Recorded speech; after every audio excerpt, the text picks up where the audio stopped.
Hello and welcome to Enlightenment Newbie. My name is Alicia and this is my tarot series where I take a look at one card per video with traditional artwork and non-traditional artwork.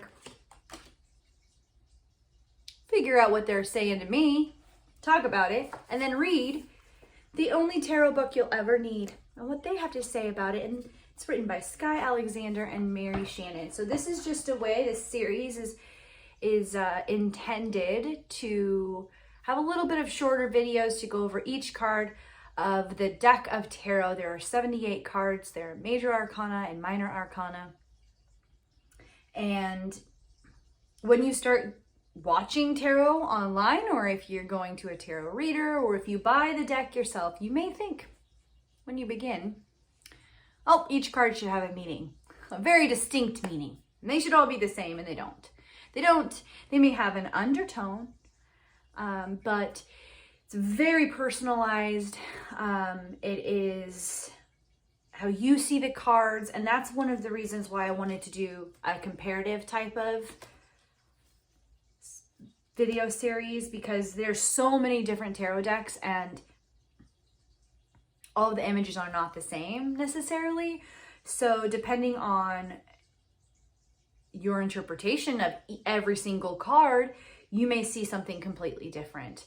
And that's the beautiful thing about this divination tool. It is a way for you to really practice listening to your intuition. And when you do that, you listen to spirit. So most of the time we have the answers inside of us, but we just, for whatever reason, are too calcified to understand them or hear them or even receive them. We know the answers. We know what we should do. We're guided intuitively to make moves in certain directions, but sometimes we allow our ego or our thoughts or our fears, right, to change the outcome or change our decision. The ego is only there to try to protect you. It's not malicious, but sometimes we talk ourselves out of really, really wonderful things because we're afraid of not knowing what's going to happen if we take that shot. What's going to happen? We don't want to fail, right? So that's why I got into tarot cards. I only read for myself. I don't read for others because I'm not that intuitively developed, but I figured I would, and I respect the process so much that I would never, at this point in my life, want to mislead or misguide someone. I would much rather teach you guys how to read the cards so that you feel comfortable enough to hear the message for yourself. So today we're going to talk about the Eight of Wands.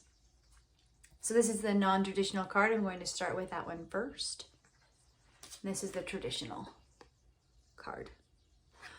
So when you start making a forward movement in tarot cards, so tarot cards have suits just like a deck of cards does, cups, pentacles, swords, and wands.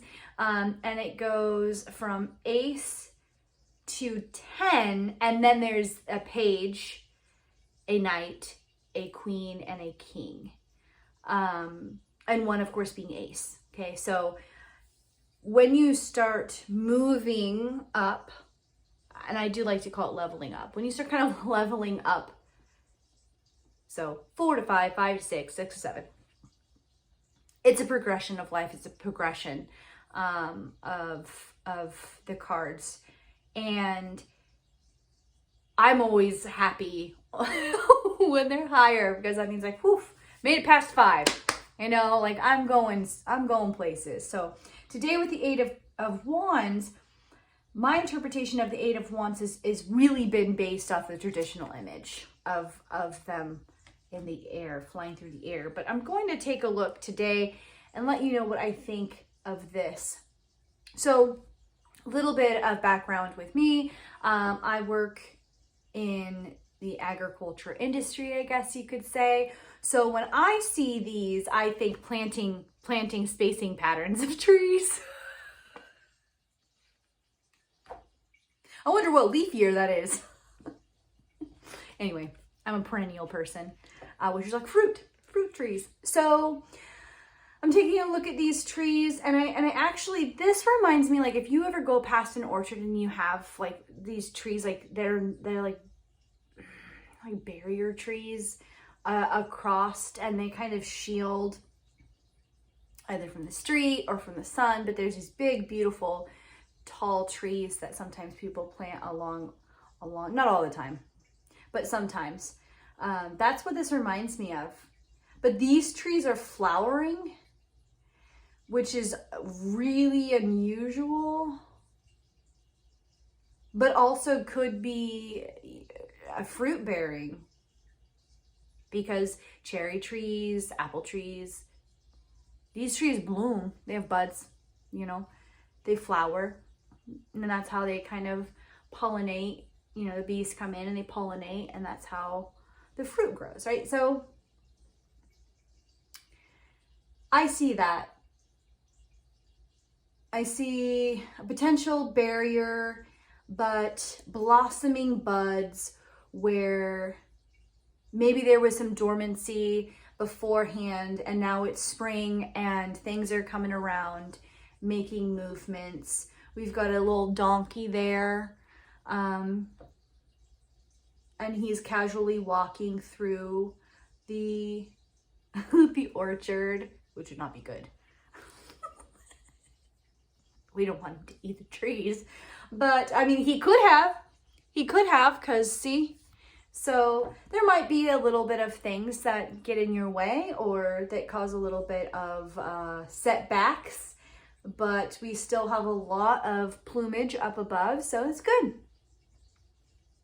Progression.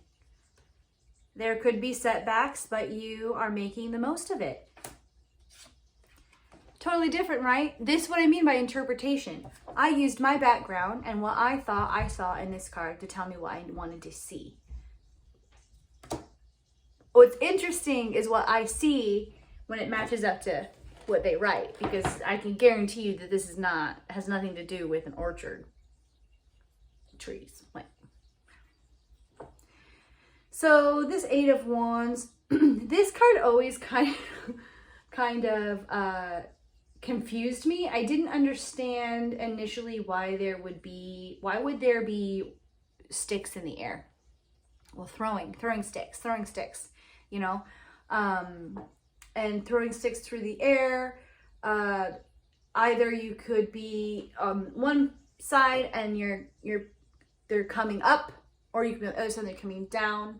This looks like they're coming down, just the angle that I'm looking at it by. But I guess depending on which side, like if you had cards on either side, it could really go either way. But I think of things flying through the air, forward motion, ease, no resistance in the air. There's a certain of them that are a little bit farther along than others, but they're all still going the same direction. So the Eight of Wands. This is a card of movement, action, and excitement. Things happen rapidly and success is assured. Following through on what you have already put in motion and start planning new goals. You have shot your arrows arrows. Okay. Into the air, and they are speeding towards the target. Now is the time for initiating the next phase of your enterprise. Being an orchardist is an enterprise. I'm not an orchardist, but it is an enterprise.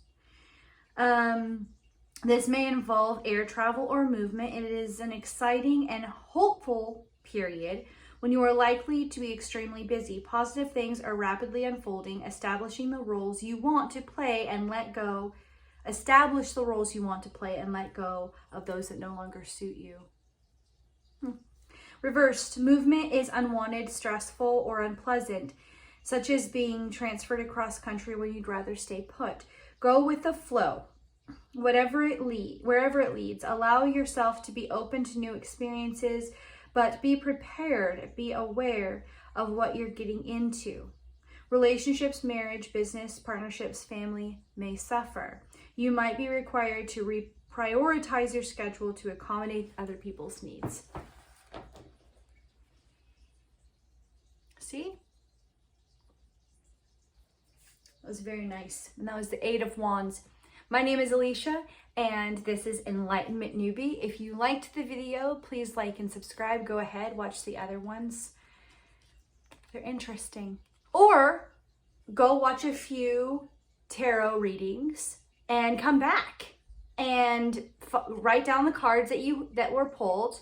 And remember, on YouTube, they're usually general. So write down the cards that you had some questions about and come back and watch these videos. Maybe you'll have Eight of Wands in your reading today. Okay, guys, have a good one. Bye.